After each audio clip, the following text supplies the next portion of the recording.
kita memiliki sebuah moto bahwa semua harus lahir dari rumah. Ya. Nah, tema kita kali ini itu bicara soal how to deal with conflicts. Saya percaya bahwa konflik sudah menjadi sebuah hal yang biasa lah dalam rumah tangga ya. Semua kita mengalami konflik dan bagaimana kali ini kita mau membuat konflik itu menjadi sebuah alat untuk kita membangun pernikahan yang kuat. Jadi pernikahan yang kuat bisa dibangun lewat keintiman dengan Tuhan, bisa dibangun mungkin dengan kita dimuridkan, bisa dibangun dengan banyak hal. Tapi yang salah satu yang kita mau hari ini sharing adalah bagaimana kita membangun pernikahan yang kuat melalui konflik yang sehat. Nah, setiap pernikahan tadi saya sudah singgung pasti mengalami konflik. Jadi kita udah nggak asing lah ya. Kita semua familiar dengan yang namanya konflik ya. Ladies di sini, saya percaya setiap kita ya sudah ahli lah dalam konflik ya. Baik itu apapun profesinya, siapapun, umurnya berapapun, pasti kita mengalami konflik. Karena konflik udah menjadi sebuah hal yang normal. Sebuah hal yang alami terjadi dalam perjalanan pernikahan. Kalau saya boleh ilustrasikan, kalau kita mau makan siang dengan masakan Sunda, gitu ya, kita makan dengan ayam goreng, ikan bakar, ada jengkol, ada banyak hal. Nah, kalau nggak ada sambal terasi itu, kayaknya makanan Sunda itu kurang afdol gitu ya. Nah, pernikahan juga ketika nggak ada konflik tuh rasanya aneh gitu. Kalau ada yang bilang, oh pernikahan saya oke-oke aja, nggak ada konflik, wah itu justru aneh gitu ya buat saya. Nah, masalah sebuah konflik itu ternyata bukan dari topiknya, bukan dari jenisnya, atau bahkan bukan dari solusinya gimana nih dari konflik. Itu bukan masalah yang terbesar. Masalah terbesar biasanya terjadi karena kita nggak bisa merespon yang benar dalam menghadapi konflik. Jadi problemnya itu sebenarnya bukan konfliknya, tapi responnya ketika kita ngadapin konflik. Nah, siang ini kita mau belajar sama-sama semua bagaimana kita berespon dalam sebuah konflik yang kita hadapi. Ya, sebenarnya kesaksian tadi sebenarnya sudah menjawab semua itu. Kesaksian Angel itu. Kesaksian Angelnya ada di materi ini ya. Bagaimana Angel bisa belajar punya respon yang benar di dalam keadaan suami yang bila dikatakan terpuruk 1 tahun lebih tidak punya pekerjaan. Benar kata satu suami saya, seringkali kita mencari bagaimana solusi untuk kita menyelesaikan konfliknya. Tapi kita tidak punya tidak punya respon yang benar tentang apa yang harus kita hadapi dalam konflik yang terjadi di dalam pernikahan kita. Karena konflik itu akan pasti terjadi sampai seumur hidup kita. Yes. Ya, pasti akan terjadi. Konflik yang satu beres akan bertambah lagi, ada konflik yang lain. Kalau ini nggak dibereskan, akan bertambah lagi konflik, semakin konflik lagi, dan itu akan menjadi bom waktu. Tapi yang kita mau belajar adalah bagaimana kita meresponi setiap konflik yang terjadi dalam pernikahan kita untuk kita belajar saling mendewasakan. Ya. Nah, konflik yang sehat adalah sebuah konflik yang membuat pribadi kita semakin dewasa. Kalau konflik membuat pribadi kita makin hancur, itu berarti bukan konflik yang sehat. Konflik yang sehat harus melahirkan semakin kita menjadi dewasa, baik suami maupun istri. Dan yang kedua, membuat pernikahan kita mengalami proses pertumbuhan dalam kesatuan suami istri. Nah, ini yang penting. Kalau konflik malah menjauhkan kesatuan suami istri, berarti itu bukan konflik yang sehat. Berarti bukan konflik yang kita inginkan. Kita mau sekarang belajar bagaimana membuat konflik itu menjadi kita dewasa dan semakin kita bertumbuh dalam kesatuan suami istri. Nah, kira-kira ini gambaran besarnya dulu yang saya mau bagikan. Mungkin Link kita bisa jawab ya. sharing aja lah ya. Nanti kita lanjutkan lagi materi-materinya ya sambil berjalan. Ya, oke. Thank you, Kododong Chihana. Kita teruskan ya. Jadi tadi saya dengar tuh yang menarik justru dalam pernikahan, ya bukan hanya pernikahan mungkin ya, hubungan apapun ya, itu perlu bumbu ya. Kalau istilahnya kita masak nggak ada bumbu, nggak enak ya, nggak sedap malah ya. Justru perlu bumbu ya. Nah, tapi yang Jadi pedas itu ngebumbuinnya, enak sebenarnya. iya kita perlu bumbu. Di sini kita akan kita akan belajar lebih lagi. Nah, untuk sebelum kita masuk lebih ini nih, lebih dalam lagi, saya mau nanya nih, nah dari Ko Dudung sama boleh Ko Dudung dulu, boleh Chihana dulu ya. Konflik terbesar yang pernah dihadapi selama sampai dalam masa pernikahan 21 tahun ini ya, konflik terbesar itu apa? Mungkin boleh diceritakan pada kita itu, dan ya, apa yang dirasakan gitu ketika mengalami konflik tersebut ya. Jadi dari 21 tahun pernikahan, saya akhirnya bisa menyimpulkan ada 3 part gitu ya, sampai hari ini ya. 7 tahun pertama itu konflik yang saling menyakiti, melukai, dan itu konflik yang nggak Rumah sehat. seperti neraka ya. Iya, nggak sehat. Meskipun mungkin orang lain mungkin lihat, oh baik-baik aja, kita baik-baik aja, tapi sebenarnya justru kita tuh sedang bergumul berat di 7 tahun pertama. Nah, 7 tahun setelah itu ada titik balik di mana Tuhan pulihkan hubungan, pulihkan pribadi, dan pulihkan pernikahan. Dan 7 tahun kedua, bukan berarti tidak ada konflik. Konflik masih tetap ada, tapi itu adalah proses konflik yang sedang menyembuhkan. Ya, tentu perjalanan orang yang terluka, hubungan yang terluka itu nggak bisa instan. Nggak bisa kita pengen, dalam 1 bulan beres semua. Nggak bisa. Ternyata Tuhan kasih waktu kira-kira 7 tahun lah, ya, untuk kita mengalami sebuah konflik yang untuk menyembuhkan. Ya, 7 tahun pernikahan kami adalah pernikahan seperti di neraka. Saya ingat tahun 2007, Januari dan Desember, titik saya menyerah. Saya ingin bercerai dari suami saya, dan saya ingin bunuh diri. Karena 7 tahun itu bukan 7 tahun yang mudah buat kami. Kami sama-sama melayani loh, kami yang sama melayani, tapi konflik yang terjadi itu membuat kami deadlock dan kami sudah tidak tahu harus ngapain lagi. Tapi di situ kami di tahun 2017 kami melihat bahwa pernikahan, konflik yang terjadi buat kami akhirnya menjadi bom waktu buat kami adalah kami menyimpan luka masing-masing di masa lalu kami yang enggak beres. Saya membawa luka ya sebelum saya menikah, suami saya membawa luka juga sebelum dia menikah. Dan kami tidak membereskannya karena kami berpikir kami baik-baik saja, kami melayani. Tetapi ternyata setelah kami menikah, konflik kami bawa 1, suami saya bawa 1. Setelah menikah, konflik semakin besar lagi karena kami menikah bukan dengan pasangan lagi, tapi menikah itu dengan keluarga besar. Mau nggak mau kami harus menerima keluarga besar, papa mamanya, adik kakaknya harus kami terima. Dan karena kami tidak beres dalam pernikahan, masa lalu kami nggak beres, kami bawa dalam pernikahan kami, otomatis itu mengganggu hubungan kami, hubungan saya dengan suami saya, juga sebaliknya, terus mengganggu hubungan kami dengan keluarga besar kami. Ya, kan? Itulah titik tahun 2007 konflik yang benar-benar terbesar buat kami. Saya sendiri sebagai perempuan jujur menyerah. Sepertinya baik ya suami saya, wajahnya cute, imut, sepertinya saya yang galak gitu kan. Waduh, belum tahu aja kalau di rumah seperti apa dia. Kalau udah kekehnya tuh luar biasa, nggak bisa. Pokoknya gue harus bener. Pokoknya gue harus bener. Nah itu titik saya yang saya nggak bisa terima itu. Gitu. Ya itu karena jebakan Batman ya berarti ya.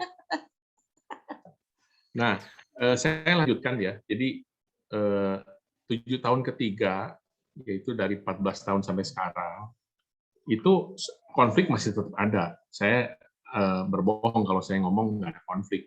Tapi konfliknya itu bukan konflik yang melukai, bukan konflik yang menyakitkan, bukan konflik yang saling menjatuhkan, tapi justru semakin membawa kita tuh semakin saling mengerti, saling menjadi satu. Nah, Link, boleh nggak saya share lagi PowerPoint-nya? Ya, silakan. Saya lanjutkan ya sebentar ya. Ya. Oke.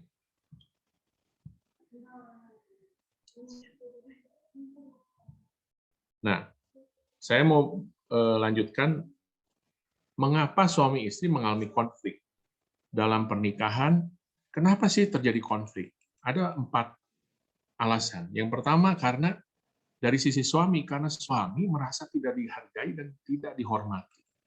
Ini poin penting, para ladies, para istri, bahwa konflik yang utama itu karena merasa suami itu nggak dihargai, nggak dihormati keberadaannya. Dan ini penyebab konflik yang akhirnya bisa kemana-mana.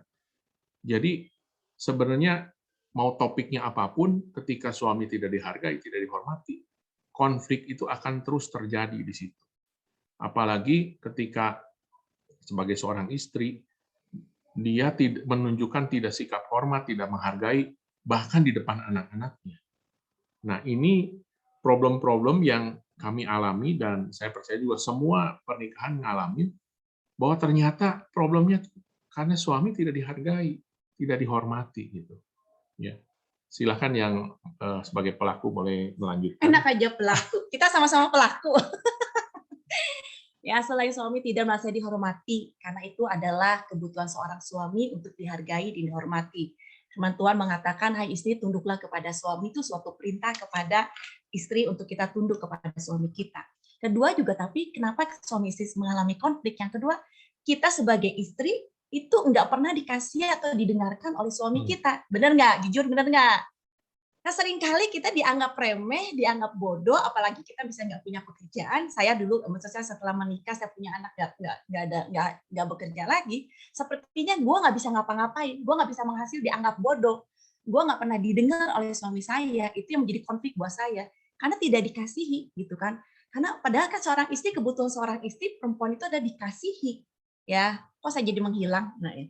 Betul, seorang istri itu perlu dikasihi, tapi seringkali suami itu tidak mengasihi, bahkan tidak mendengarkan istri.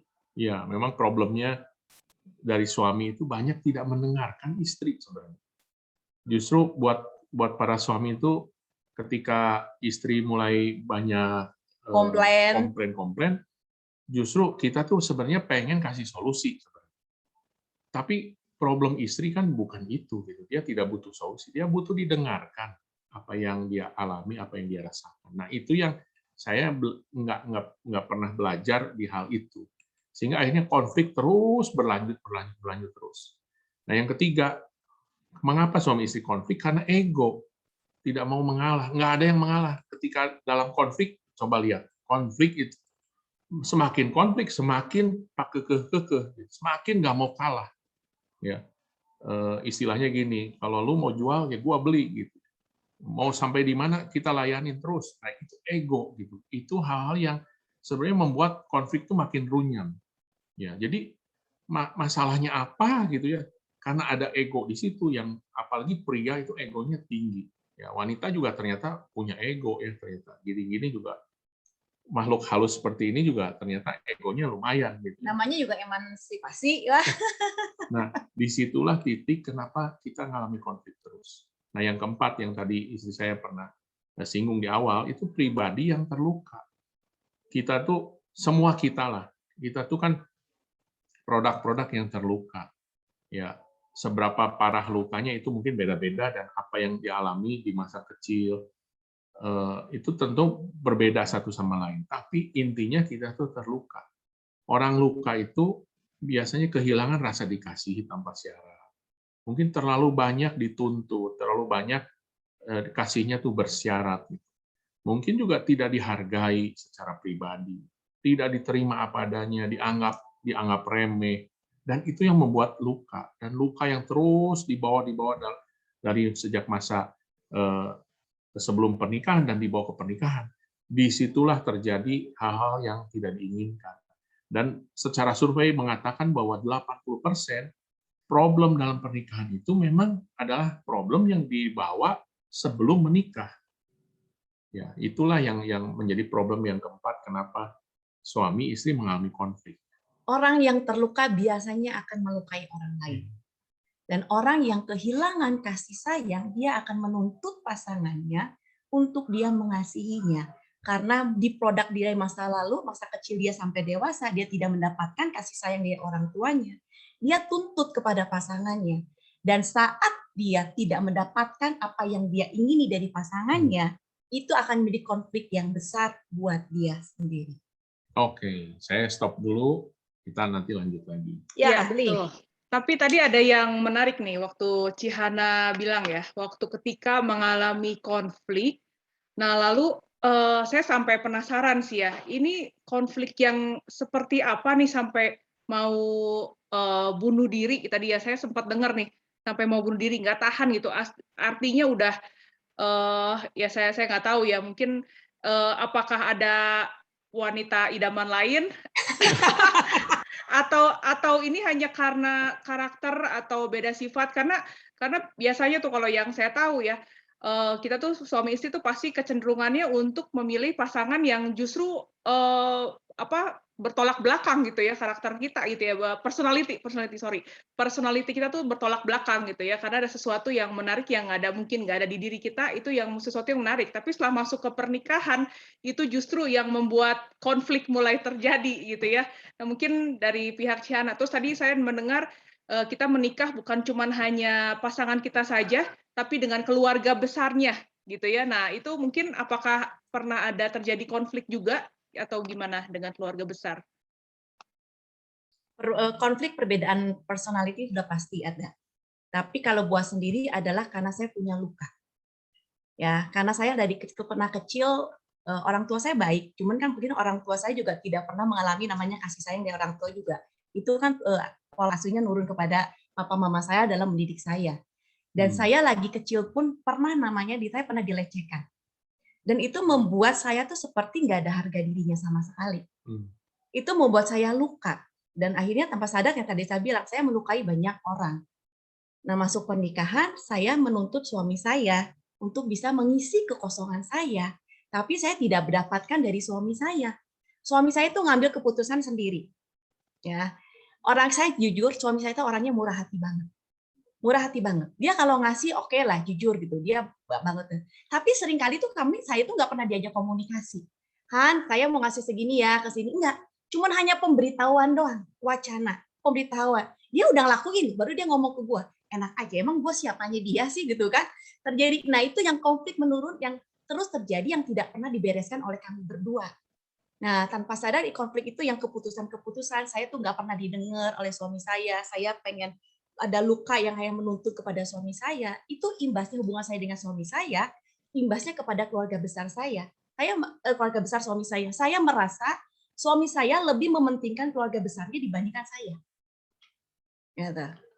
Dan itu ternyata konfliknya mempengaruhi hubungan saya dengan mertua saya dan adik-adik ipar saya. Ya, saya bilang tadi 2007 itu konflik yang besar terjadi dalam saya pernikahan kami itu karena melibatkan konflik dengan suami saya.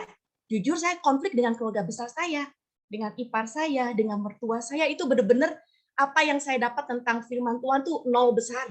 Benar-benar nol besar. Wah, itu saya benar-benar marah-marah besar, kata-kata yang keluar saya pedas, karena saya mengeluarkan apa yang di dalam hati saya. Itu konflik yang terjadi. Karena hubungan saya sama mertua saya nggak bagus, ya benar-benar nggak bagus. Karena di titik 2007 tuh Tuhan izinkan mertua saya dua-duanya sakit stroke dan dia harus tinggal di rumah kami. Dan itu konflik tinggal bersama dengan mertua, dengan adik ipar, itu semakin menambah konflik di dalam saya sendiri. Itu yang terjadi di dalam pernikahan kami berdua. Karena saya merasa tidak didengar oleh suami saya, pendapat saya tidak pernah didengar, saya Kedudung sangat sekali tidak mengasihi saya, dan sepertinya nol gitu. Saya sendiri nggak ada kasih. Ternyata dari suami saya itu saya tidak mendapatkan kasih. Itu Link. Iya, kalau dari sisi saya, ketika istri saya seperti itu, saya merasa bahwa saya tidak dihargai, tidak dihormati sebagai seorang suami. Sehingga akhirnya ya saya juga berespon salah. Saya akhirnya melakukan hal-hal yang ya itu tidak mengasihi istri, saya juga nggak mau dong kamu nggak menghargai saya, bagaimana saya bisa mengasihi. Nah, ini dua hal yang saling tarik menarik. Siapa yang harus duluan? Dan di situ ada ego dan ada luka. Gitu. Jadi inilah yang membuat akhirnya konflik itu berkepanjangan dan titik puncaknya yang tadi dibilang. Ya, ada satu kata-kata yang Pak Dudung bilang begini. Saat saya komplain dengan saya, bukan saya tidak mau ngurus mertua, tapi kan dengan rumah kami kecil, kami harus tinggal sama 8 orang, anak-anak kami masih kecil. Dia nggak mendengarkan saya. Dan setelah konflik terjadi, suami saya hanya ngomong apa aja? saya hanya ngetes kamu, kamu bisa apa enggak? Enak nggak dibegituin? Waduh, makin nafsu deh saya. Itu link yang terjadi. Ya. Dan ngerti banget. Karena saya juga merasakan gitu ya. Saya juga pernah masuk ke satu fase yang seperti ini, di mana kita saling merasa benar gitu ya. Kita selalu ingin justru merasa pihak yang dirugikan gitu ya, istri iya, mungkin suami juga iya, jadi dua-duanya merasa dia yang salah gitu ya, selalu nunjuk begitu ya. Dan urusan dengan keluarga besar juga mungkin ya jadi problem juga buat ya kita pasti ada lah ya, konflik pasti ada lah ya, dengan keluarga besar juga, dengan mertua, menantu gitu ya, itu bukan cerita lama gitu ya. Makanya kalau ada yang bilang nih, wanita paling beruntung di dunia itu Hawa. Kenapa? Karena dia nggak punya mertua, nggak punya adik kakak ipar gitu ya. Karena makanya dia perempuan yang paling beruntung gitu ya. Ya, tapi justru soalnya saya sampai bersemangat nih. Sore hari ini justru kita belajar nih. Kita juga justru kita lebih beruntung nih sebenarnya daripada Hawa. Kenapa? Karena kita pasti menjadi wanita yang lebih kuat lagi pasti gitu ya, karena kita punya banyak hal yang justru tadi ada bumbu-bumbu yang dikatakan di awal ya, konflik itu justru yang membuat kita menjadi satu pribadi yang justru bisa kuat, yang benar-benar udah Tuhan persiapkan gitu sebenarnya gitu ya. Dan nah, sebelum kita masuk lebih dalam lagi, teman-teman di sini kalau ada yang mau bertanya, ada pertanyaan, boleh langsung di chat aja, nggak apa-apa. Nanti mungkin dari tim kita ada yang bantu. Kalau misalnya pertanyaan mau private juga boleh, nanti private ke saya aja langsung, ke hostnya langsung. Jadi nggak perlu ini. Nanti mau yang bertanya langsung di akhir juga boleh ya. Jadi kalau yang ada pertanyaan boleh. Ya. Boleh lanjutin dulu. Oh ya, boleh. Silakan, Pak Dudung. Nah, sekarang kita mau belajar ciri konflik yang tidak sehat. Ada 5 ciri konflik yang tidak sehat. Konflik yang menyerang pribadi pasangan. Itu adalah sebuah konflik yang sebenarnya benar-benar yang harus dihindarin. Karena yang tadi saya bilang, saya lebih cenderung menyerang kepada pribadinya. Gitu. Bukan kepada masalahnya yang kita hadapi, tapi karena sudah terluka, sudah tidak dihargai, jadi menyerang terus. Gitu. Contohnya? Ya, contohnya gimana? Contohnya, saya jujur ya saya selalu bilang gini, kok masa lalu begitu, dari dulu selalu begitu, nggak pernah berubah, selalu. Itu sudah menyerang pribadinya dia, itu contohnya. Jujur sampai sekarang juga saya suka kelewatan, suka ada keceplosan ngomong itu. Selalu menyerang pribadinya dia. Ya, itulah hal yang paling suami-suami itu nggak mau dengar dari istrinya adalah selalu bilang gini, kamu mah selalu nggak pernah. Nah, itu kata-kata yang jangan pernah keluar. Nggak pernah, selalu. Jadi artinya gini, ketika suami pengen berusaha untuk lebih baik, selalu diresponnya, kamu mah nggak pernah mau berubah, nggak pernah gini, nggak pernah gitu. Nah, itu yang membuat akhirnya kita saling menyerang pribadi. Dan yang kedua adalah merasa paling benar, yang tadi sebutin ya, pasangannya salah. Ini kayak jaksa dan tersangka ya, kalau di persidangan kan jaksa sama pasti benar lah. Ya, karena dia pasti harus mencari kesalahan dari tersangka. Sedangkan yang tersangka dia udah pasti calon salah gitu, calon yang harus dihukum. Nah, ini konflik-konflik yang seperti ini yang nggak sehat gitu. Terus yang ketiga yang paling sering tadi itu memiliki asumsi yang salah terhadap pasangan. Jadi di otaknya kita masing-masing kita tuh udah punya labeling. Suami saya mah udahlah malas. Suami saya mah nggak punya inisiatif. Suami saya mah nggak pernah perhatian, nggak punya waktu. Terus saja di labeling terus. Jadi ketika memang suaminya satu kali mungkin seperti yang istrinya labeling, mungkin misalnya nggak punya inisiatif, pas memang benar gitu, terus langsung tuh kan kamu mah seperti itu. Contohnya gini, labeling tanpa sadar adalah pengalaman kita bersama orang tua kita, brainwash dari orang tua kita. Contoh ada lagi nih buat saya, papa mama saya orang tua yang baik, tapi papa saya tuh suka sembunyi-sembunyi kalau dia ngasih bantuan kepada ponakannya atau yang lainnya. Nah, mama saya suka nge-brainwash saya. Kamu ya punya laki, terus begini, mama saya juga keluarganya mungkin ada yang menikah, ada konflik juga. Sampai mama saya bilang gini, lu ya kalau kawin jangan yang Chinese soto. Lu ya kalau kawin jangan yang punya laki yang dedenya banyak, lu yang rugi, lu yang segala macam gitu ya. Lu harus punya, kalau punya anak kawin, lu harus punya duit sendiri, nggak usah suami tahu. Biar lu ngasih sesuatu, biar suami nggak usah tahu, lu yang pegang duit. Nah, asumsi-asumsi yang terjadi labeling itu karena kita di brainwash oleh ataupun melihat bagaimana orang tua kita yang dialami oleh orang tua kita. Itu ya contohnya. Iya. Yang keempat, konflik yang saling melukai, menyakiti, dan membalas. Jadi, ini yang nggak ada habisnya. Terus dilukai, pengen melukai lagi. Disakiti, bisa balas lagi gitu. Nah, ini konflik yang tidak sehat. Dan yang kelima, konfliknya yang selalu merembet ke masalah di luar topik konflik. Merembetnya ke masa lalu. Ini biasanya yang suka merembet ini tuh memang para istri ya. Dan para istri kan gambaran otaknya itu kan kayak spaghetti gitu ya. Kalau pria kan kotak-kotak. Kalau istri kayak spaghetti, nyambung-menyambung dari masa sekarang, masa lalu, atau 10 tahun lalu, masih ingat semua. Dan itu yang menjadi akhirnya konfliknya nggak sehat. Merembet ke mertua, merembet ke keluarga besar, merembet ke sahabat, ke teman, wah semua aja, pokoknya jadi kena. Nah ini udah nggak sehat gitu dalam hal ini. Nah saya lanjutkan dulu satu lagi, setelah itu kita ini lagi ya, tanya jawab. 5 level konflik yang tidak sehat.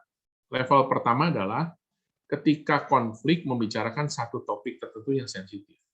Nah, setiap kita pasti punya topik-topik yang sensitif ketika kita bahas itu, langsung ribut. Nah, macam-macam lah. Setiap kita pasti punya. Ada yang tentang anak, ada yang tentang uang, ada yang tentang orang tua, ada yang tentang mungkin hobi. Begitu ngomongin hobi, udah ribut aja. Karena mungkin kecemburuan dengan teman-teman. Bahkan ada yang teman-teman yang saya kenal, saking istrinya tuh nggak percaya sama suaminya, jadi kalau dia main kemanapun dia harus foto, harus setor foto. Ada di mana, sama siapa, coba foto. Makanya saya heran, pergi sama dia kok kenapa selfie-selfie terus. Oh ini untuk istri, untuk istri. Lama-lama kita tahu, oh bro, coba foto buat istri. Nah, foto gitu, selfie. Nah, topik itu pasti sensitif. Kenapa? Karena mungkin punya pengalaman. Nah, itu masih level 1. Level 2-nya itu konflik ketika berkomunikasi dalam hal apapun. Jadi karena yang satu itu nggak beres, terus akhirnya lama-kelamaan kan itu menjadi levelnya naik. Akhirnya ngomongin apapun konflik. Itu level 2. Level 3 itu konflik yang ributnya itu merusak, teriak, mukul diri sendiri, mukul barang, lempar barang, mukul pasangan, bahkan mukul anak. Nah, itu konflik-konflik yang udah level 3. Ya. Setiap kita pasti ngalamin lah level-level seperti ini, dan kita harus evaluasi lah ya. Kita lihat nanti ada bagaimana kita membereskan konflik yang tidak sehat. Nah, level keempat itu sudah saling mendiamkan. Jadi sudah silent night. Ini sudah Desember, malam kudus. Jadi semuanya diam dan didiamkan. Tidak ada komunikasi dalam waktu yang lama, selalu menghindar. Kalaupun ngomong, biasanya ngomongnya sama anak. Bilangin tuh ke papamu, harus gini-gini. Bilangin ke mama. Atau pakai surat menyurat, atau hanya teks WA. Ya. Kami pernah mengalami 1 bulan sampai 2 bulan tidak bertanya. Pisah ranjang, atau bahkan pisah rumah. Ya mungkin masih satu rumah, tapi ya kamu di luar, saya di dalam. Ya saya sih enggak lah, seperti itu belum sampai. Cuman 2 bulan aja nggak ngomong. Ya, sampai level udah males gitu, ngomong tuh udah males, dan udah diam aja. Tapi sebenarnya di dalam hatinya sih nggak ada tahu ada yang nggak beres. Gitu. Dan kalau ini dibiarkan, itu bisa akhirnya level 5 itu perceraian, baik secara de jure atau de facto. Ya mungkin kita tidak bercerai secara hukum, tapi ya faktanya ya memang sudah bercerai. Gitu. Udah nggak ada lagi hubungan suami istri yang normal dalam kehidupan pernikahan. Nah, kira-kira itu dulu. Ya, oke. Aduh, ini saya jelek banget nih, bener ya. Banyak banget yang jeleknya ya. Saya harap di sini ladies juga mungkin ada yang ngerasain ya. Banyak yang tadi seperti apa ya? Saya kalau lagi ribut nih kadang, tapi ada maunya juga, ada perlunya juga ya. Mau suruh telepon suami, saya pernah suruh anak saya yang gede, Cici, tolong teleponin papi gitu ya, teleponin, tanyain ini gitu ya. Jadi makanya jelek banget. Terus tadi apa ya? Labeling ya, kadang suami saya susah ngambil keputusan gitu ya, suruh saya ngambil keputusan, tapi begitu saya ambil keputusan, dia nggak setuju, kan keki ya. Kalau ya lu aja yang bikin keputusan, saya bilang ya. Jadi itu banyak konflik-konflik kecil sebenarnya, cuma kalau yang dibiarkan bahaya gitu ya. Dan tapi kalau misalnya saya pikir ya di sini para ladies nih, kalau yang ada ngerasa kejelep juga kayak saya tadi ya oleh poin-poin yang tadi Ko Dudung sampaikan ya, it's a good sign, it's a good sign. Ya minimal kita sadar dulu ya, sadar dulu baru akan ada perubahan pastinya. Nah, Yes. tadi sebelum kita lanjutkan lagi, jadi kan tadi di awal tuh saya pernah sempat dengar ya sebelumnya. Jadi kalau sebelum masuk pernikahan itu ketika ada sesuatu yang belum beres, ya ada luka atau misalnya ada masalah masa lalu ya di masa kecil kita atau segala macam itu akan kebawa masuk ke pernikahan ya. Nah, ya mungkin di sini kalau ada yang belum menikah ya mungkin ya harap dibereskan dulu gitu ya. Tapi mungkin saya rasa di sini kebanyakannya kita sudah masuk dalam pernikahan nih. Sudah masuk dalam pernikahan ya which is sudah mungkin dengan punya personality masing-masing, punya masalah masing-masing gitu ya, masa lalu masing-masing gitu ya. Nah, ini sekarang baru kita masuk nih, how to deal with the konfliknya. Jadi apa respon dan resolusi yang Ko Dudung dan Cihana lakukan gitu, bagaimana bisa untuk keluar gitu ya. Kadang apalagi buat di sini kita yang sudah benar-benar ada di jalan buntu ya, istilahnya yang udah nggak ada harapan gitu. Oke, nah ini saya sekalian bagiin aja, sekalian nanti kita sharingkan ya apa yang kita alami. Nah sekarang bagaimana how to deal-nya, bagaimana memperbaiki konflik yang tidak sehat ini. Ada 5 langkah sederhana dan ya ini memang gampang tapi sulit Susah. gitu ya, gampang tapi sulit. Harus mengakui dulu ada luka yang terjadi dalam diri kita dan dalam hubungan kita dengan pasangan. Nah, biasanya orang terluka itu kan tidak sadar bahwa dia terluka. Dia merasa dia fine aja. Pasangannya yang masalah. Dia tidak pernah mengakui adanya luka yang terjadi dalam hubungannya. Dan yang bagaimana memperbaikinya, pertama harus di sini dulu. Sama seperti kita kalau mau ke dokter. Ya. Kalau kita nggak merasa sakit, kita di depan dokter juga, oh nggak ada apa-apa. Ditanya, punya gejalanya apa? Pernah demam nggak? Enggak. Pernah sakit nggak di bagian apa? Enggak. Terus ngapain ke dokter gitu? Ya. Nah, ada orang-orang yang sebenarnya di denial, dia tidak mengakui ada masalah dalam hubungan. Nah, ini adalah langkah pertama. Kalau di sini aja dia tidak bisa mengakui, akan sulit menyelesaikan konflik yang tidak sehat. Jadi harus belajar terbuka lah. Ya, nggak usah gengsi-gengsi. Oh, saya sudah pelayanan, saya sudah gini, saya sudah gini. Ya, namanya kita kalau mau beres, kita harus jujur, harus terbuka. Ada pepatah kalau dalam pelayanan pria sejati, keterbukaan adalah awal dari pemulihan. Ketika kita nggak pernah terbuka terhadap diri sendiri dulu aja, nggak ngaku gitu, bahwa kita tuh punya problem. Gimana Tuhan mau beresin gitu? Gimana teman-teman atau siapapun mau bantu untuk beresin? Nah, itu yang pertama ya. Belajar adanya mengakui adanya luka dan masalah dalam hubungan. Yang kedua adalah menciptakan momen rekonsiliasi, saling merendahkan hati, melepaskan ego, dan saling mengampuni. Tahun 2007 itu yang membuat saya dan suami saya melihat ini. Kami bersama-sama mengakui bahwa kami punya luka di antara kami masing-masing. Kami menyimpan luka walaupun kami sudah pelayani, tapi tanpa sadar ada luka yang belum beres dalam kehidupan kami. Dan kami akhirnya butuh orang, karena kami sudah deadlock dan kami sudah tidak bisa ngapa-ngapain lagi, kami butuh orang ketiga untuk merekonsiliasi kami. Yang akhirnya kami punya respon saling merendahkan hati untuk melepaskan ego dan saling mengampuni. Itu yang kami lakukan, berarti betul-betul kerendahan hati mengakui gua salah. Gua punya luka yang belum sembuh. Disitulah titik akhirnya saya dan suami saya berubah. Ya, dan disitulah titik suami saya melihat perubahan suami saya yang menyembuhkan luka saya, dan saya pun yang akhirnya belajar untuk saya bisa menerima keberadaan suami saya. Ya, membereskan luka di masa lalu dan kita menciptakan momen rekonsiliasi. Nah, momen rekonsiliasi ini memang harus dua belah pihak. Kalau misalnya cuma dari suaminya aja, istrinya nggak mau, ya susah juga. Istrinya doang, suaminya nggak mau, ya susah. Harus dua-duanya, dan ketika memang nggak bisa diselesaikan berdua, harus minta tolong orang lain. Ini harus mau belajar merendahkan hati. Oh mungkin nggak mau lah, saya nggak mau orang lain tahu masalah saya, ya susah gitu. Kalau udah gitu nggak mau rendah hati. Lepasin ego, terus saling mengampuni.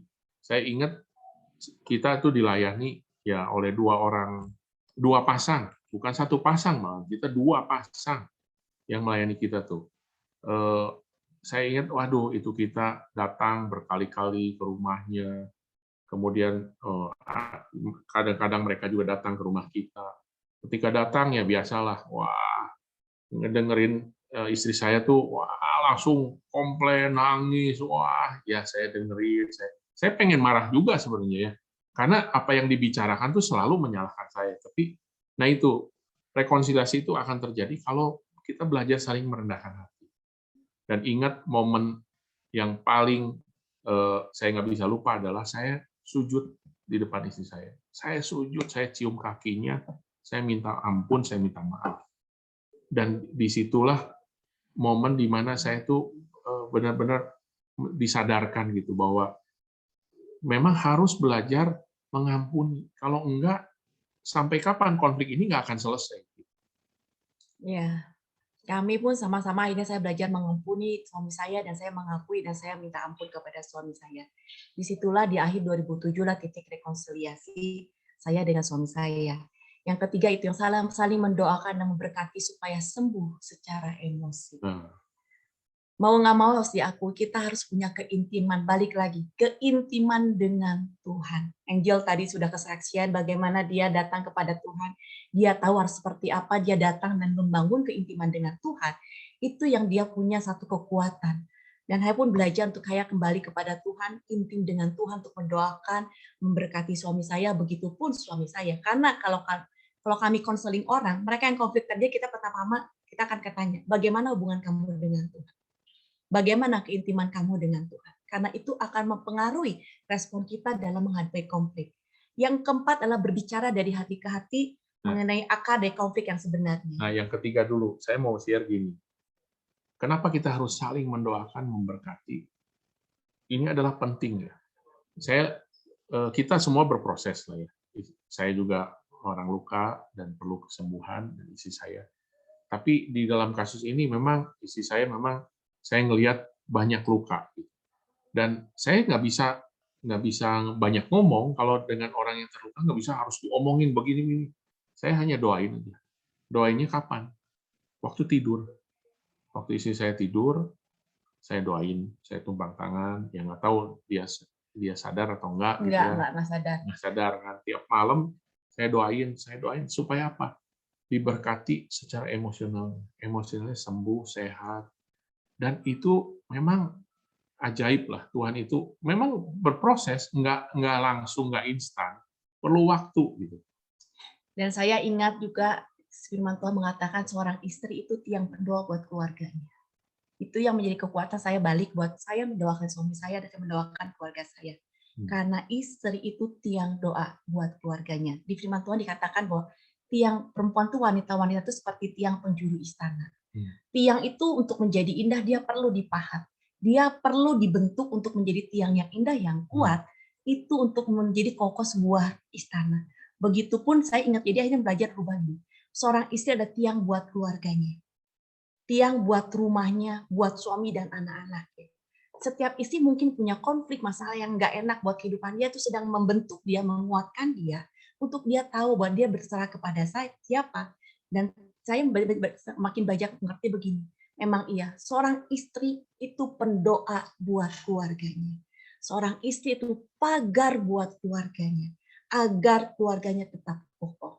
Ya, nah tadi poin kedua kan melepaskan pengampunan. Saya percaya bahwa pengampunan itu adalah sebuah momen yang kita ambil dalam kehidupan kita. Itu adalah sebuah keputusan. Tapi setelah itu kita harus belajar hidup dalam pengampunan. Nah ini yang banyak orang suka nggak mau prosesnya dan suka bilang dengan mengampuni rasanya harusnya semua beres gitu. Ya masalahnya kita ngampunin, orang yang kita ampunin kan nggak langsung berubah, dan itu perlu proses hidup dalam pengampunan. Nah yang keempat itu belajarlah bicara dari hati ke hati. bagaimana masalahnya apa sih akar konflik yang kita sedang alamin itu. Nah, kita tuh perlu ya membereskan dengan tuntas. Kenapa? Karena jangan sampai hanya berhenti ketika didoakan, ketika sudah minta maaf, diampuni, berhenti di situ. Ya. Harus lanjut kepada saling mendoakan, didoakan, kemudian bicara dari hati ke hati, tukar pikiran, tukar perasaan. Karena kan kita harus berkomunikasi, kan kita nggak tahu kan sejauh ini perjalanan ini, proses ini udah sampai mana gitu. Istri saya itu udah ngalamin nggak perubahan yang saya alamin, atau istri saya juga nanya ke saya apakah dia tuh udah mengalami perubahan atau enggak, kan perlu dikomunikasikan gitu. Nah, ini yang proses yang saya maksud adalah proses 7 tahun kedua, yaitu konflik tetap ada, tapi konfliknya itu untuk menyembuhkan gitu ya. Dan yang kelima, praktek saling memahami dan mengerti pasangan. Nah, ini adalah hal-hal yang mungkin nggak harus banyak tuntutan di sini, nggak harus banyak ada solusi, tapi belajar memahami aja, udah mengerti aja udah. Dan tadi Ko Dudung bilang 7 tahun kedua tuh proses buat kami. Konflik 2007 sudah beres 7 tahun pertama, tapi 7 tahun kedua ada konflik lagi. Saya pun belajar bisa memahami dan belajar mengerti apa yang jadi keputusan suami saya. Karena 7 tahun yang kedua itu memang nggak mudah buat kami juga. Karena dari sisi ekonomi pun kami mengalami hal yang nggak enak. Ya, ada satu titik suami saya setelah 13 tahun bekerja, Tuhan tuh nyuruh dia untuk keluar dari pekerjaannya. Dan benar-benar suami saya juga bingung, cemas. Aduh Tuhan, ini tuh gimana sih? Gue nggak tahu apa-apa nanti ke depan gimana. Karena kami mengalami untuk main keluar pun nggak bisa, kami nggak punya tabungan, bahkan untuk beli susu pun kami nggak punya. Suami saya mau keluar kerja, gimana tanggungan hidup? Udah kami sudah harus menanggung orang tua kami, keluarga sendiri. Tapi saya kebayang kalau saya itu, makanya Tuhan izinkan konflik terjadi di 7 tahun kedua. Saya membereskan 7 tahun pertama, ternyata Tuhan sedang proses kami di 7 tahun kedua. Kalau saya masih punya konflik yang saya punya luka yang belum beres, ini akan menjadi masalah besar, mungkin kami terjadi perceraian. Tapi di situ saya belajar taat dan hormat kepada keputusan suami saya. Dan saya melihat perubahan suami saya juga ngobrol sama saya dengan soal pekerjaannya. Dan suami saya sudah deal loh untuk dia, oke, saat suami saya akan deal, maksudnya akan nggak tahu mau kemana ini pekerjaannya, suami saya gimana, tapi saya belajar. Saya belajar untuk belajar mengerti, dan saya belajar untuk ini ya, kita sepakat kesatuan pikiran dan perasaan dan dalam keputusan. Saya ngomong sama Ko Dudung, ya udah, kalau memang kau mau keluar dari pekerjaan, kita percaya Tuhan bukain jalan. Modalnya nekat, suami saya kadang berpikir ini nekat banget sih. Tapi saya melihat bahwa saat saya belajar untuk saya merendahkan diri, saya tunduk kepada suami saya tunduk pada keputusan saya harus belajar gini. Kalau suami saya sudah mengambil keputusan, saya harus belajar juga menerima konsekuensi apa yang diputuskan oleh suami saya. Kalau suami saya putusannya emang akhirnya jalannya berhasil, tentu saya senang. Tapi kalau memang akhirnya keputusannya membuat kami ada di bawah lagi, kami mungkin nggak punya apa-apa, saya sepakat untuk saya belajar. Ayo, belajar bersama, menjalani bersama. Karena mungkin ini proses yang buat kami untuk kami makin satu hati, perasaan, dan pikiran. Iya. Nah, saya lanjutkan aja linknya sampai bagaimana berkonflik yang sehat. Nah, sekarang kalau sudah memperbaiki konflik yang tidak sehat, sekarang bagaimana kita belajar untuk berkonflik itu secara sehat? Yang pertama itu harus punya prinsip ini, menghargai pasangan ketika berkonflik. Maksudnya apa menghargai pasangan? Kadang-kadang gini, pernah nggak kita berkonflik dengan, misalnya kalau yang bekerja dengan bos kita? Atau ya kita ngomong mengawang-awang lah. Kita berkonflik mungkin dengan wali kota, kita datang ke wali kota terus kita berkonflik. Pasti cara konfliknya beda, benar nggak? Nggak mungkin kita konfliknya main teriak-teriak, pasti ngomong aja diatur. Maksudnya konflik tuh gini, kita mungkin mau komplain atau mau nyampaikan sesuatu lah. Nah, kalau dengan bos kita atau dengan orang-orang yang punya kedudukan besar, kita bisa menata omongan. Tapi kalau dengan pasangan, kayak tidak pernah dihargai. Istri itu adalah seorang penolong. Suami itu adalah seorang kepala yang Tuhan taruhkan sebagai nabi, imam, dan raja. Nah, ketika kita menghargai mereka, ya saya menghargai istri itu, wah, penolong, udah berdoa buat kita. Dan namanya penolong kan pasti punya kekuatan yang tidak punya saya miliki. Nah, ketika kita menghargai posisi itu, saya percaya konfliknya itu lain, gitu. Bukan konflik yang menghakimi, bukan yang menyudutkan, atau apalagi menyerang. Kita kan konflik, tapi konfliknya itu dengan penghargaan. Kita tahu posisi, kita tahu apa yang Tuhan taruhkan dalam diri istri kita, dalam diri suami kita. Sehingga kita akan belajar menghargai gitu ketika konflik. Saat kita istri, ladies, seorang istri menghargai suami kita, kita belajar menjadi seorang penolong. Saya percaya suami kita akan maksimal menjadi imam, nabi, dan raja. Walaupun kita belum melihat hasilnya, tapi sedikit perubahan dari suami kita menghargai itu sesuatu yang luar biasa. Itu yang membuat dia lagi maju dan terpacu, saya mau berubah. Jadi belajar untuk tidak menuntut pasangan kita merubah, karena kita tidak bisa merubah pasangan kita. Pasangan kita pun tidak bisa merubah kita. Hanya Tuhan yang bisa mengubah pasangan kita dan kita. Yang kita bisa lakukan adalah hanya berdoa.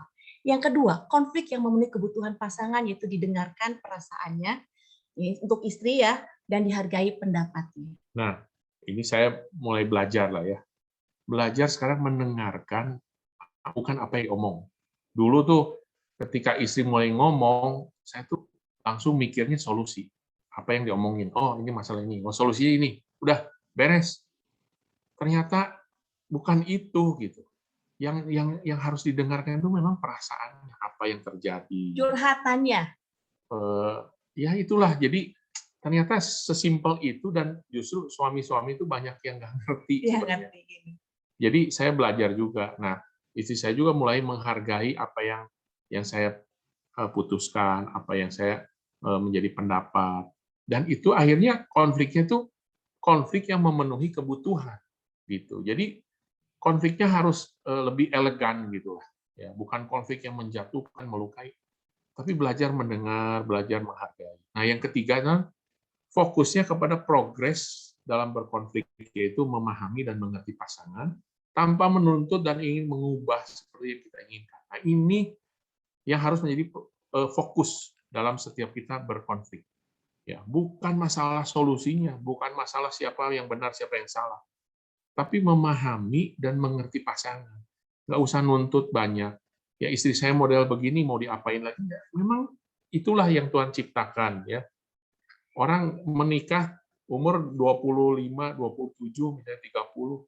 Kita mau rubah 30 tahun yang Tuhan sudah tanamkan banyak hal gitu, kan nggak cengli lah, nggak fair. Kita aja ngerubah diri kita sendiri aja susah, bagaimana kita mau ngerubah orang lain. Ada contoh kasus selama ini saya pikir saya sudah berubah. Ya, cara menggantungkan baju itu dulu selalu bilang, aduh ini tehnya perempuan, tapi cara menggantung bajunya acak-acakan. Dulu sering ngomong gitu, pengen ngomong sampai perbaiki, tapi sekarang ya dia belajar menerima, emang saya begitu walaupun saya berubah. Rock and roll. Tapi kan saya udah rapi gitu, saya udah kok digantungin pas tengahnya. Tapi kalau dulu kan hanya bicara ya, nggak ngomong sih, hanya tetap ya sudah dia beresin sendiri. Itu yang saya belajar dari kodudung. Saya mau belajar menerima dengan kodudung gitu kan. Nah, saya belajar memahami kalau saya mau ngomong yang penting-penting karena kodudung senang makan ya.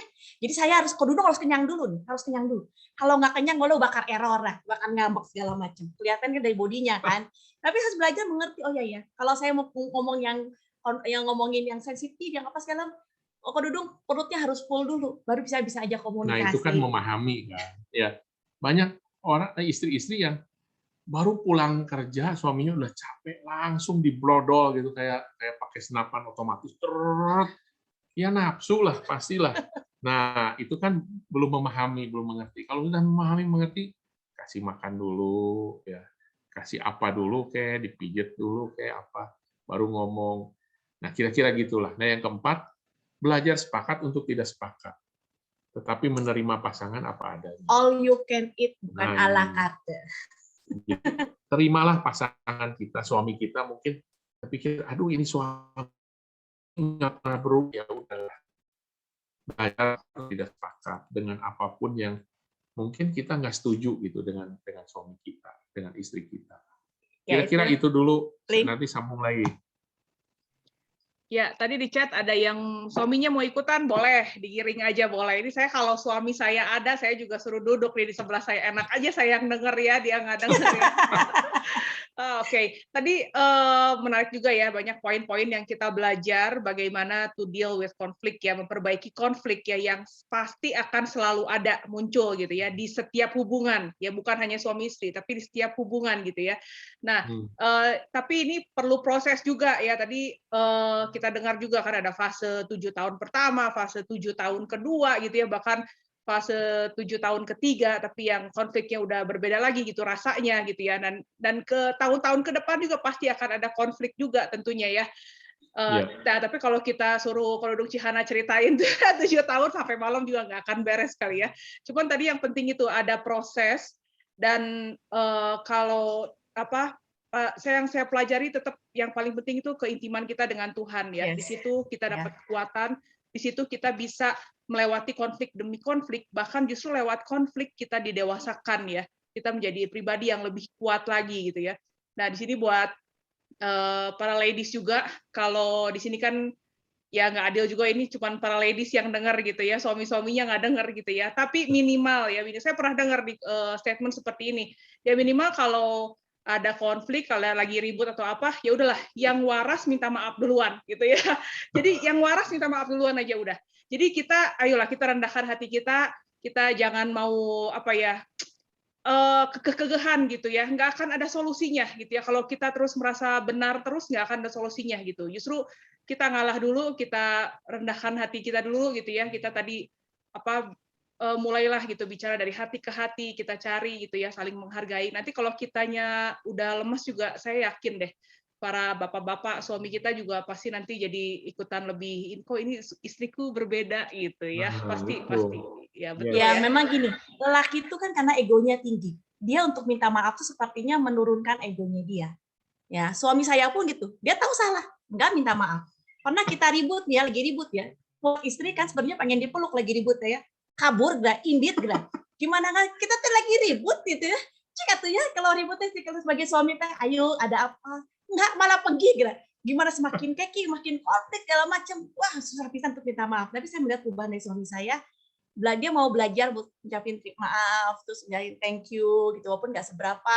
Yaitu yang ada perubahan-perubahan sih yang dalam kehidupan suami saya. Memang nggak mudah, tapi kita sebagai istri itu belajar sih, yang merendahkan hati ya, walaupun kita benar tetaplah gitu, yang waras ngalah gitu. Bukan hal yang susah tuh kita belajar minta maaf. Karena gini, dengan kita minta maaf itu bukan berarti kita kalah. Bukan berarti kita kalah, tapi dengan minta maaf itu berarti kita punya kedewasaan untuk kita memperbaiki hubungan kita. Karena saya ingat gini, saya jadi belajar gini, saya nggak mau konflik terus-menerus. Karena yang akan menjadi dampak adalah anak-anak saya. Ya, yang akan menjadi dampak adalah anak-anak saya. Dan saya harus belajar tekad. Konflik yang terjadi, memang anak-anak mungkin melihat konflik yang terjadi dalam papa mamanya. Tapi anak-anak pun harus melihat bagaimana kami mau selesaikan konflik itu. Ya, bagaimana mama papanya menyelesaikan konflik itu, dan kami belajar tuh, kami nggak mau.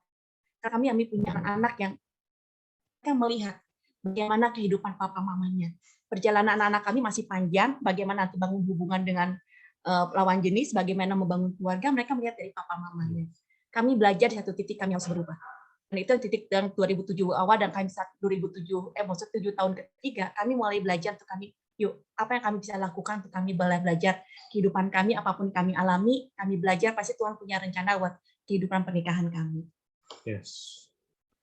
Ya, luar biasa ya, it's a good point ya. Jadi kita juga harus jangan ego dengan kita ya, kita aja, tapi kita harus mewariskan yang baik buat anak-anak kita, keteladanan gitu yang mereka lihat gitu ya, dari nanti karena mereka suatu saat juga mereka akan punya pasangan masing-masing gitu ya. Itu suatu warisan yang kayaknya nggak ternilai ya.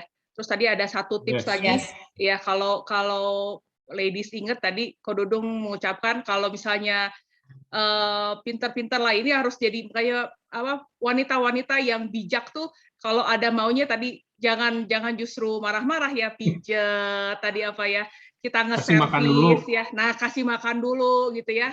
Kalau misalnya di sini para ibu minta uang bulanan lebih atau minta sesuatu, tas baru atau apa ya. Nah, pinter-pinternya jadilah bijak gitu ya. Ini kan Oke. kadang-kadang mungkin di sini para ladies banyak juga yang istri-istrinya berkarir, bekerja. Apalagi kalau bekerjaan di marketing. Kan harus tahu dong marketing tuh, wah, gimana klien kita. Nah, masa ke suami aja nggak tahu gitu ya. Nah, itulah kira-kiranya. Trik-triknya. Yes, luar biasa. Link, Aduh. mungkin ada 2 slide lagi terakhir sebentar ya. Saya Oh iya, boleh. selesaikan. Silakan kok. Nah, situasi sulit akan membawa kita mengalami kuasa Kristus. Jadi setiap pergumulan hidup, mungkin masalah-masalah yang terjadi dalam pernikahan, itu akan membawa kita kepada mengalami kuasa Kristus. Tadi yang Angel ceritakan, dia akhirnya mengalami terobosan yang luar biasa. Situasi sulit itu mengalami kuasa Kristus.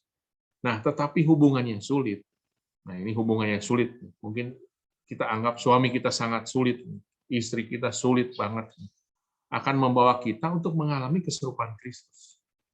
Jadi keserupaan Kristus itu bukan terjadi ketika kita nyanyi-nyanyi, ketika kita banyak doa, banyak ibadah. Justru ketika dalam hubungan yang sulit, karakter Kristus itu harus termanifestasi. Nah, disitulah kenapa yang tadi saya bilang konflik itu adalah sebuah alat untuk akhirnya kita tuh bisa membangun pernikahan yang kuat gitu. Asal konfliknya sehat. Nah, semakin bertumbuh dewasa dalam keserupaan Kristus, secara emosional, secara pemikiran makin bertumbuh, secara keputusan juga tidak mut-mutan, keputusannya bukan keputusan yang karena ego, karena kemarahan, tapi belajar untuk berespon, yang tadi dibilang bahwa masalah dalam konflik itu adalah masalah respon. Nah, ini adalah respon dalam keserupaan dengan Kristus. Ya, saya sih hanya diingatkan buat lady saat ini, kita perempuan menjadi seorang penolong, kembali kepada janji nikah. Saat susah maupun senang, sakit apapun sehat, kita tetap bersehati, bersatu, sepakat. Ya, saat kita saat ini suami kita mungkin ada di dalam keterpurukan ekonomi, ya pandemi yang belum jelas kapan berakhirnya pasti akan mempengaruhi ekonomi keluarga kita. Maukah kita belajar punya respon yang benar terhadap suami kita? Masihkah kita mendukung suami kita untuk tetap maju di tengah keterpurukan ekonomi? Karena buat suami, banyak suami katakan ekonomi, materi, atau jabatan itu sebagai egonya dia, itu menjadi kekuatannya dia, harga dirinya dia. Tapi kalau saat itu Tuhan izinkan ada di bawah, dan saat kita sebagai istri tidak mendukung suami kita, itu akan membuat harga diri dia semakin drop dan dia akan semakin jauh. Konflik akan semakin besar. Tetapi kita sebagai seorang istri, kita belajar punya respon yang benar, mendukung suami kita di tengah keadaan apapun, di tengah suami kita belum berubah juga, belum seperti yang apa kita inginkan, tapi maka kita mau punya respon yang benar. Ya, contoh kasus adalah Abigail. Abigail punya suami Nabal yang dibilang pika sebelen ya, semuanya jelek-jelek. Tapi dia masih menghargai dan tunduk kepada Nabal. Dia masih menghormati Nabal. Dan Abigail sungguh luar biasa. Dia menjadi penolong. Dia tahu menempatkan diri. Punya respon yang benar. Maukah kita sebagai seorang perempuan punya respon yang benar di tengah ketidakmampuan suami kita?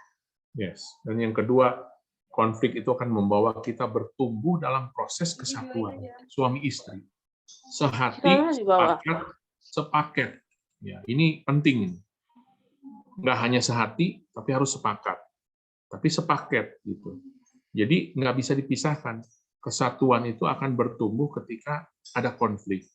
Ada hal-hal yang mungkin nggak enak buat kita. Tapi itu membawa kita bertumbuh terus. Kita semakin menjadi satu, kita semakin sehati. Nah, kira-kira itu yang menjadi bagaimana kita mendeal sebuah konflik itu bukan hanya solusi gitu. Jadi yang kita bicarakan bukan hanya bagaimana membereskan masalahnya, bukan.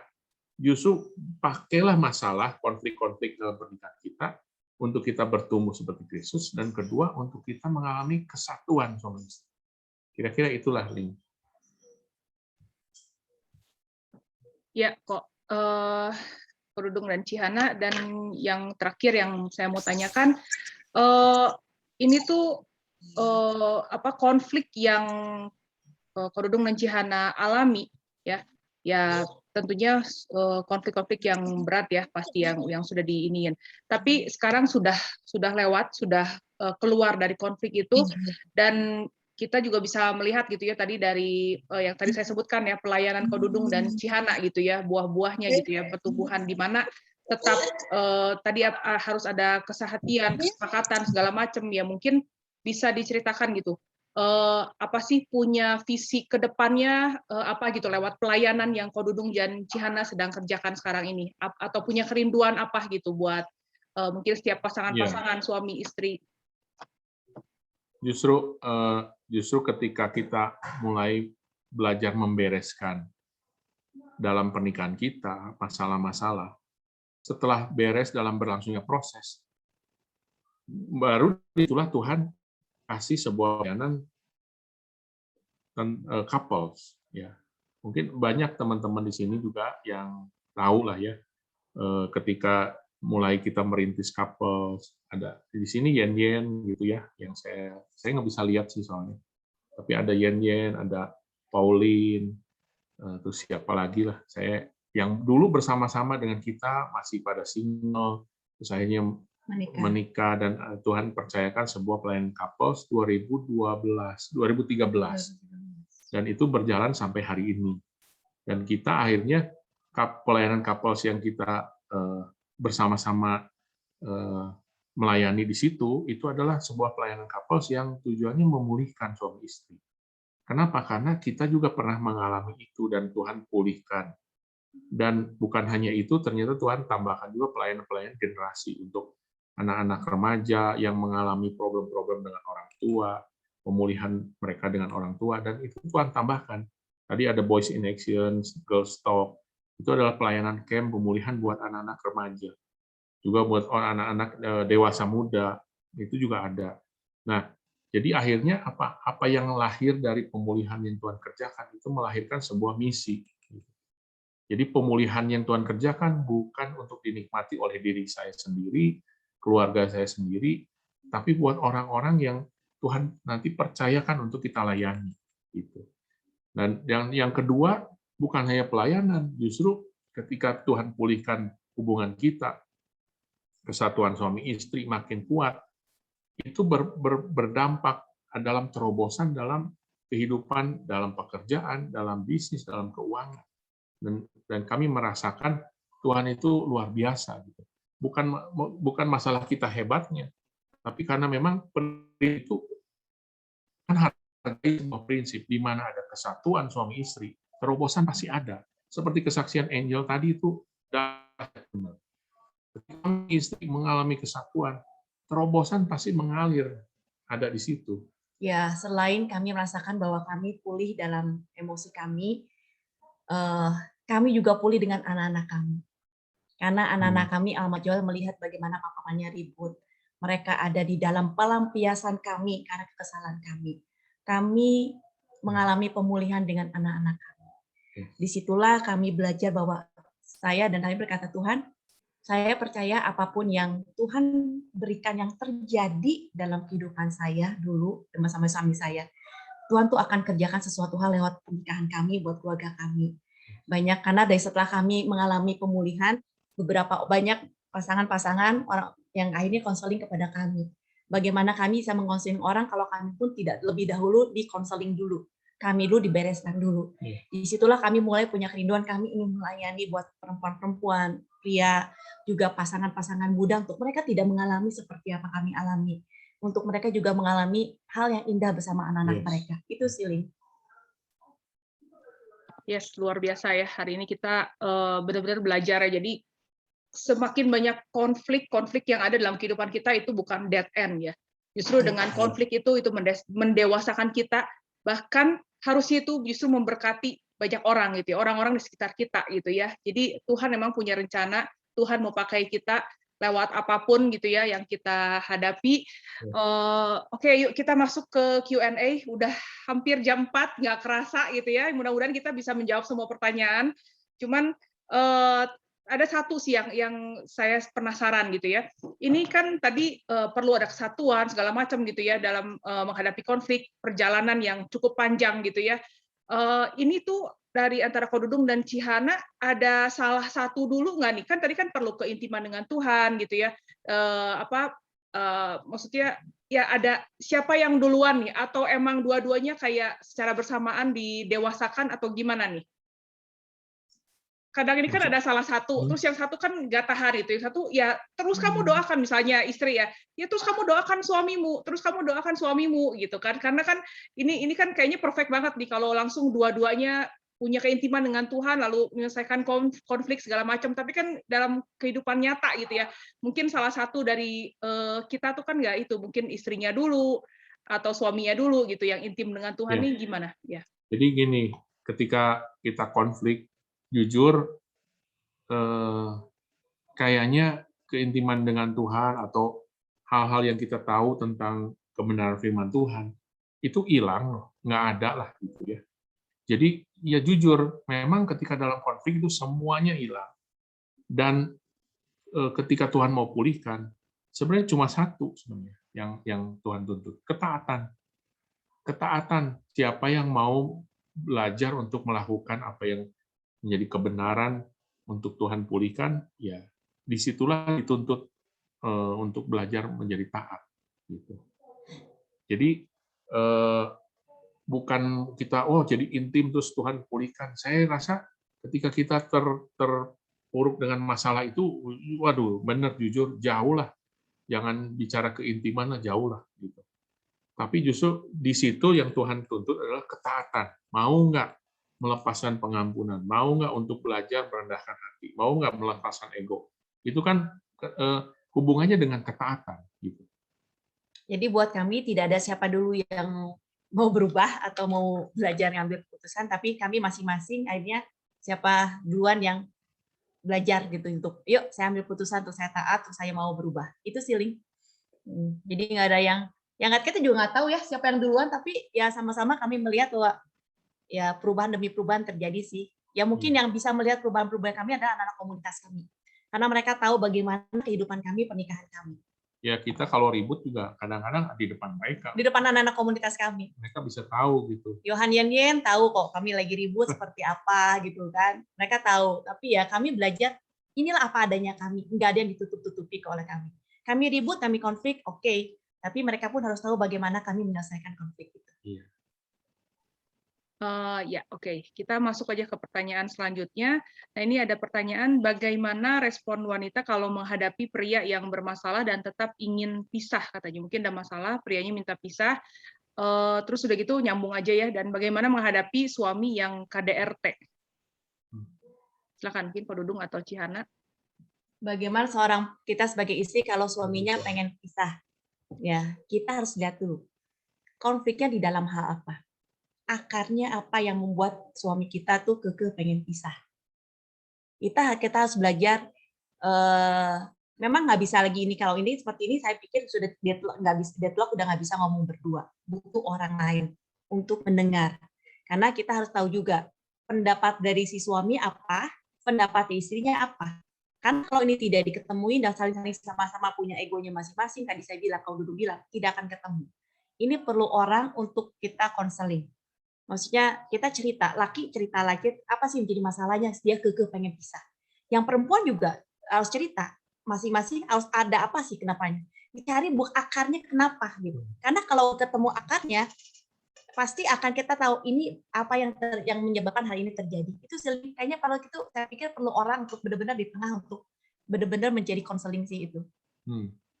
Nah kalau masalah KDRT ya memang kita nggak bisa juga kalau KDRT-nya terlalu parah gitu. Ya kita harus belajar berhikmat juga gitu. Ya apakah kita sementara untuk pisah rumah, memisah dulu supaya nggak terlalu terjadi. Nah, kalau tiap hari di KDRT kan kasihan kan. Apalagi yang paling kasihan adalah anak-anak yang melihat kejadian seperti itu. Itu traumanya itu terbawa terus ke dalam masa usia dewasa mereka dan ke dalam mereka membangun keluarga nanti. Nah, jadi kalau KDRT udah KDRT, lebih baik ada bantuan gitu, ada bantuan untuk perlindungan, karena itu kan udah secara hukum sebenarnya kan udah menyalahi.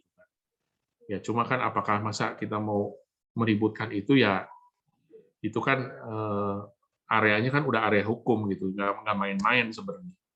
Ya dalam hal KDRT ya belajarlah untuk berhikmat, mungkin jangan serumah dulu. Kan kita nggak tahu juga problemnya apa sih dengan KDRT ini. Ya, jadi menjawabnya juga memang mungkin kurang secara spesifik sih. Itu. Ya, mungkin perlu seseorang ya minta find for help ya, bantuan ya. Yes. Oke. Pertanyaan selanjutnya, nah ini mungkin agak nyambung juga ya. Saat ini saya dengan suami sedang pisah rumah karena konflik kami nggak ada ujungnya. Nah ini sedangkan suami sudah ada Will, wanita idaman lain. Nah ini sebaiknya gimana gitu ya di posisi wanita ya?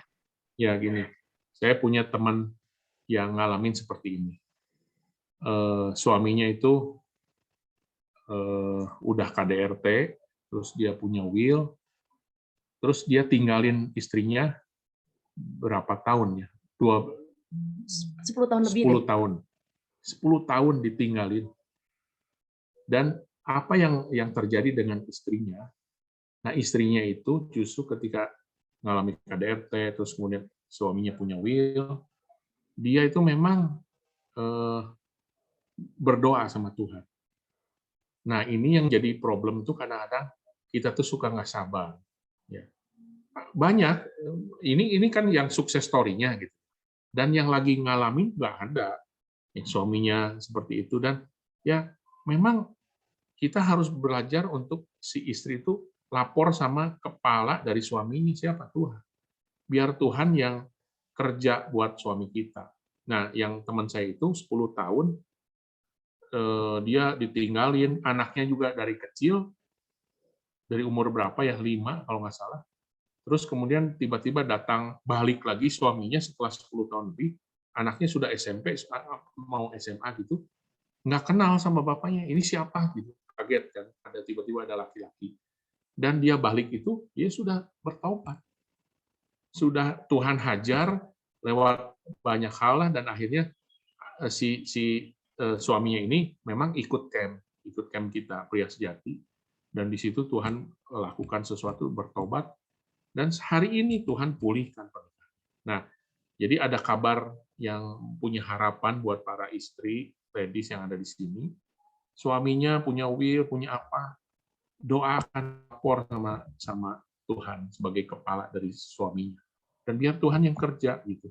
Cuma masalahnya apa yang kapan itu terjadi, itu saya nggak bisa kasih jawaban gitu. Ya. Banyak macam-macam lah, ada yang Tuhan kasih cuma beberapa tahun, ada yang teman saya ini 10 tahun. Ya, terus teman yang satunya juga sama, udah judi, udah main perempuan, tapi bisa Tuhan tobatkan gitu dengan doa daripada seorang istri. Makanya peran istri itu penting sekali di sini. Ya, prosesnya mau nggak kita siap dengan proses, dengan waktunya Tuhan, bukan waktunya kita. Seringkali kita maunya serba instan. Kopi juga ya instan gitu kan. Kalau yang enak kan harus diracik dulu, ya harus di-blend dulu segala macam. Kita kan permasalahannya pasti pengennya instan. Nah, mau nggak kita punya setia itu tetap tekun tuh sampai Tuhan jawab sesuai dengan waktunya Tuhan, bukan waktunya kita. Mau nggak kita mengalami proses itu? Itu sih, Ling. Ya, memang bukan hal yang mudah ya, tapi saya yakin ketika justru kita bisa melewati itu semua, bahkan menang, kita bisa menjadi berkat buat banyak orang ya. Yes. Oke, kita dukung doa juga, karena banyak teman saya juga yang mengalami hal itu. Dan pertanyaan selanjutnya, Kodudung Cihana, bagaimana kalau calon mertua tidak setuju sama kita, apa yang harus dilakukan? Usia pasangan lebih muda dari kita, jadi prianya lebih muda gitu, dan jadi calon mertuanya nggak setuju soal restu keluarga pasangan, jadi sering beda pendapat antara dia dan ortunya. Ya, jadi ini kasusnya kan belum menikah. Nah, saya sarankan belajar untuk kita tuh menghormati orang tua. Meskipun alasannya ya mungkin buat kita nggak masuk akal, masih muda juga sekarang mah banyak istilahnya kan gitu. Tapi belajar punya rasa hormat sama orang tua, restu orang tua dalam kita memasuki pernikahan itu buat saya penting. Yes. Ya. Dan kan salah satu syarat mungkin nanti pemberkatan, pasti ditanya dong orang tua setuju nggak? Kalau orang tua setuju, ya siapapun yang nggak akan mau memberkati, istilahnya kalau yang benar tuh nggak bisa. Gitu. Ada satu kasus yang pengen diberkati karena tidak disetujui orang tua. Jadi dia akhirnya minta tolong sana sini, datanglah ke saya waktu itu, pengen minta didoain, diberkati, maksudnya pernikahannya. Saya bilang nggak bisa kalau orang tua nggak setuju. Waduh, itu kan udah menyalahi prinsip aturan gitu. Nah, belajarlah untuk sabar, doakan orang tua. Karena dulu dari awal kita menikah juga tidak disetujui, saya juga sama mertua. Ya dengan alasan tadi ya gitu. Karena Chinese yang adinya banyak. Ya mungkin juga ada hal-hal lain. Mungkin dia pernah nanya ke orang pintar gitu tanda petik, wah katanya jangan sama ini mah nanti apalah gitulah gitu. Ya saya sih hanya berdoa. Saya berdoa sampai ada persetujuan, baru kita melangkah ke pernikahan gitu. Yes. Gitu. Ya. Doa minta Tuhan buka pintu gitu ya. Kalau udah Tuhan buka pintu, nggak ada yang bisa nutup. Ya, calon mertua atau siapapun juga nggak ada yang bisa menutup. Oke, pertanyaan. Restu orang tua sangat penting karena banyak kasus yang terjadi saat ini tidak ada restu dari orang tua. Akhirnya menjadi konflik juga. Bukannya banyak konflik, tapi jadi menjadi salah satu masalah sih. Jadi perlu banget restu orang tua. Yes. Oke, pertanyaan selanjutnya. Nah, ini menarik nih. Suami istri sampai menikah ini sebetulnya pilihan atau jodoh? Ini lucu nih pertanyaannya. Saya juga pengen tahu nih. Wah, kalau yang sudah menikah mah udah nggak usah dipertanyakan lah ya. Itu udah terima saja. Pilihan Tuhan yang terbaik gitu. Jadi nggak usah nanya lagi ini jodoh atau mungkin gini lah maksudnya jodoh tuh mungkin sudah ditentukan dari sononya gitu atau kita tuh salah pilih atau gimana. Saya percaya tidak ada yang salah pilih dalam kehidupan kita. Ya, kalau salah pilih ya kita tentu akan protes kenapa Tuhan saya lahir di keluarga seperti ini, kenapa orang tua saya seperti ini. Kan itu kan hal yang kita tidak perlu pertanyakan.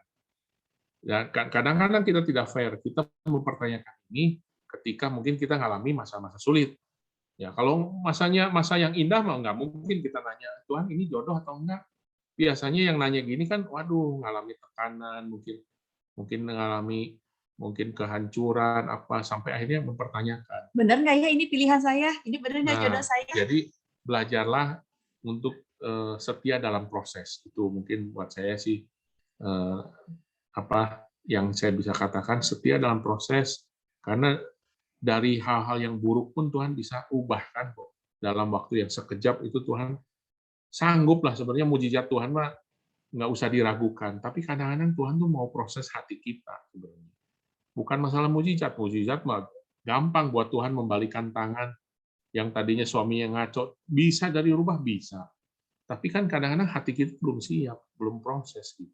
Ya, setiap keputusan yang kita ambil pasti ada konsekuensi yang harus kita terima.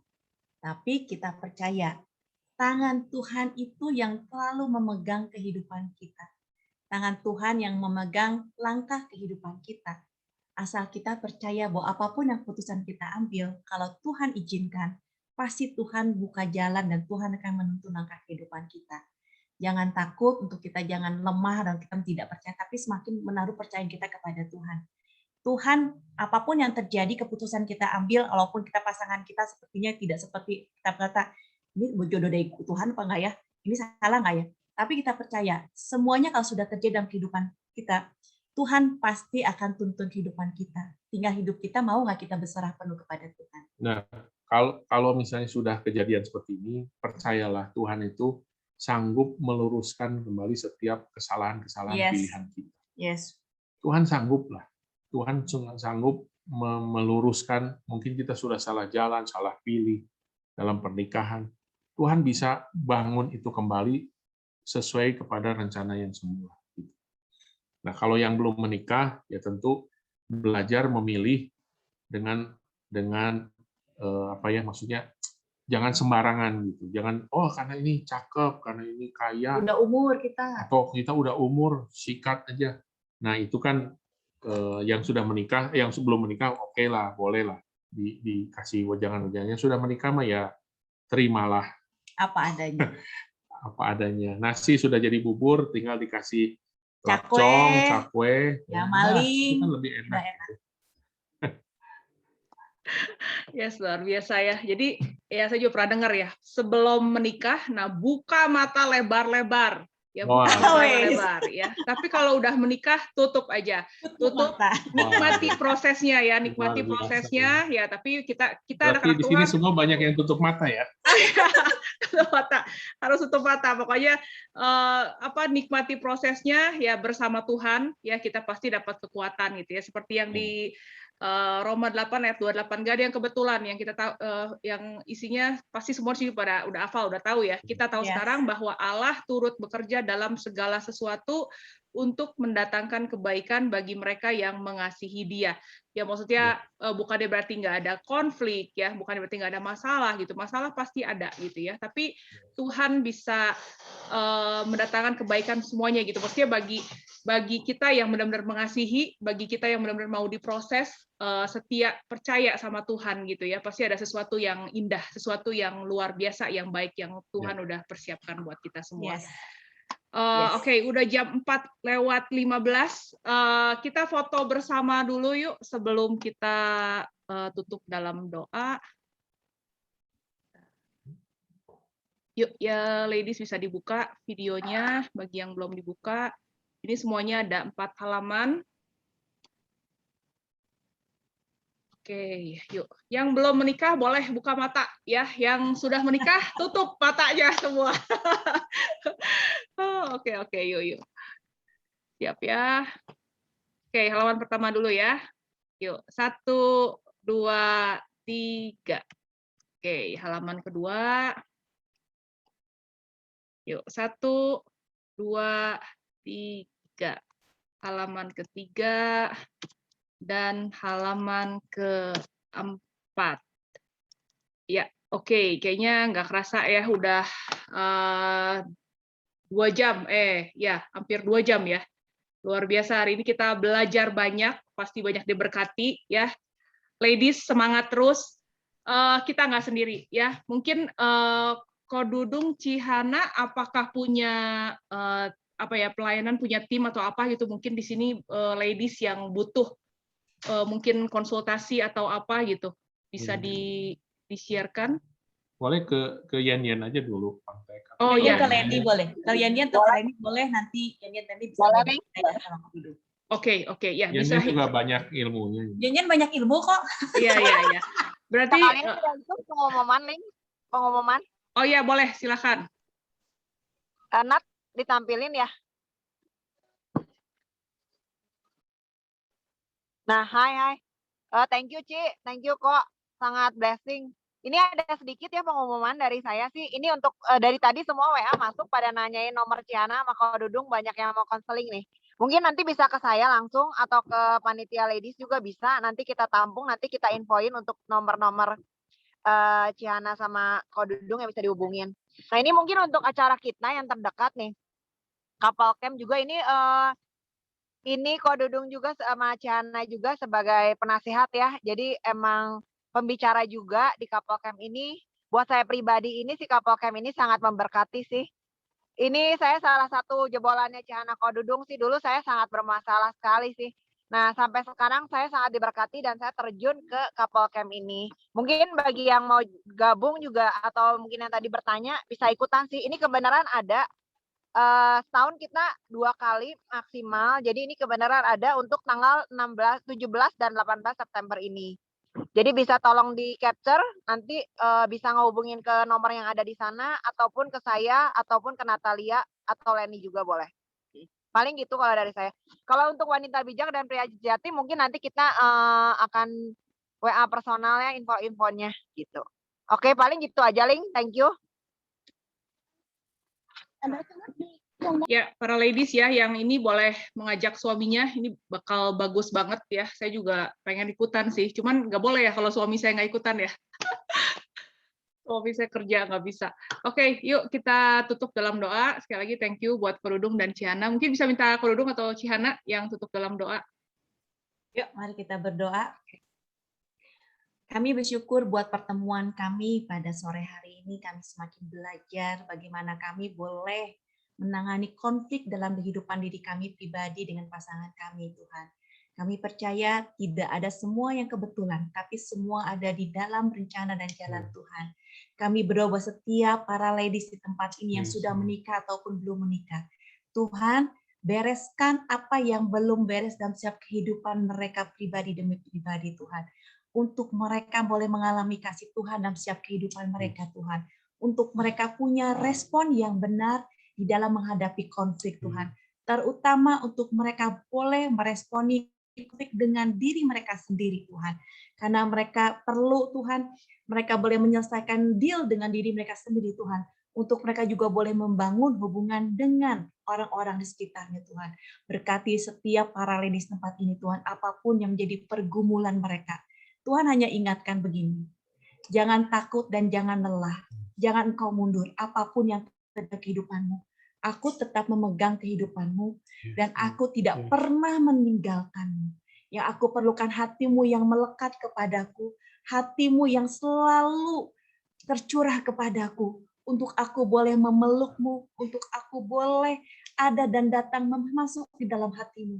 Kuatkan dan teguhkan hatimu dalam setiap proses yang sedang engkau alami, karena semuanya mendatangkan kebaikan. Tuhan hanya ingatkan itu, tetap kuat dan teguhkan hatimu untuk terus melekat kepada Tuhan. Tuhan yang memampukan di tengah ketidakmampuan engkau menjadi seorang istri, menjadi seorang anak, menjadi seorang penolong, menjadi seorang wanita. Dimanapun engkau berada, Tuhan yang turut campur dan Tuhan yang memegang kendali atas kehidupanmu. Tuhan, terima kasih untuk sore ini. Kami berdoa biar blessing Tuhan turun atas setiap para ladies yang ada di Zoom ini, Tuhan, dengan semua pergumulan, beban, masalah. Dan kami percaya, Tuhan, biarlah apapun yang terjadi dalam kehidupan mereka, Tuhan, Tuhan ubahkan itu, Tuhan. Tuhan semakin mendewasakan karakter kami. Tuhan semakin mengubahkan, Tuhan, supaya kami lebih berfungsi sebagai seorang penolong para istri, Tuhan. Sehingga tanpa banyak kata-kata, tanpa banyak omongan, para suami bisa melihat sebuah kehidupan yang berbeda, dan para suami boleh mengalami pertobatan, para suami boleh mengalami perubahan dalam kehidupannya, melihat apa yang terjadi dalam para istri, Tuhan. Terima kasih, bila janji Tuhan dalam pernikahan mereka menjadi bagian dalam perjalanan kehidupan mereka. Materaikan, Tuhan, setiap janji Tuhan dalam pernikahan. Tuhan mengalami pemulihan, kesatuan, terobosan, Tuhan. Sehingga mereka boleh menikmati surga di bumi lewat keluarga, lewat pernikahan yang mereka sedang bangun. Apapun pergumulan mereka, kami percaya ada pengharapan dalam Tuhan. Dan Tuhan akan lakukan apa yang menjadi janjinya dalam waktunya Tuhan. Terima kasih Tuhan, materaikan semua kebenaran firman Tuhan yang kami dengar, menjadi kekuatan, menjadi kehidupan buat kami. Dalam nama Yesus kami berdoa. Amin.